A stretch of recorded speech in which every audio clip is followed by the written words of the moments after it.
Hey everyone, welcome back to the channel. In this video, we'll learn how to use the Claude Sonnet 4.5 Anthropic's newest AI model to build smart agents that can help handle multi-step tasks from research and planning to automation. So let's just jump right in. So you can see we have Claude Sonnet 4.5 right now. It is the latest mid-size model in Anthropic's Claude 4 family, faster than Opus but very still capable. It is designed for long reasoning chains, tools calling and structured workflows, which makes it perfect for building AI agents or assistants that think in steps.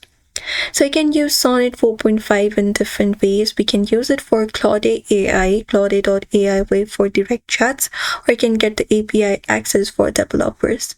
And there are also platforms like Cursor, Replit, or LangChain integrations to connect with tools or code environments. And make sure you're logged in into a Pro one because it is not free and it is not on a free tier yet. So you can log in. If you're not logged in, you can select this option for trying Claude, and after that you can just go ahead and use one of your account to log in into your account. And once you are here, we can try multi-step thinking with Claude. So Claude excels when you give it structured prompts. You can use a chain of thought style like this. So you can try using those code.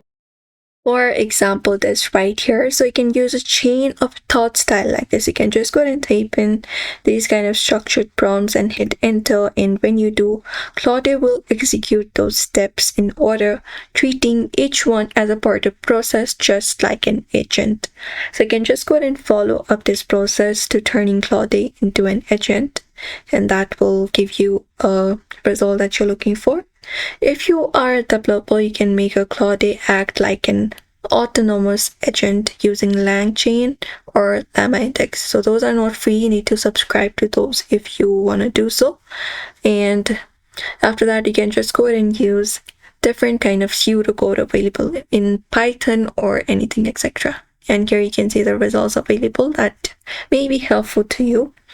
And you can follow it up, or you can use API tool for that in order to generate tools and refine results across multiple stages. And if you want to get the best results, you can go ahead and give Claude a structure. You can list the steps as I told you here. And once you do so, you can even use plan step by step to guide reasoning and provide role plus goal. You can ask for output sensation or tables if you want to clean data. And that's how we use Claude Sonnet 4.5 for agents or multi-step workflows. Very powerful, structured, and fast. So if you found this video helpful, hit the subscribe and turn on the bell for more tutorials. And that's it.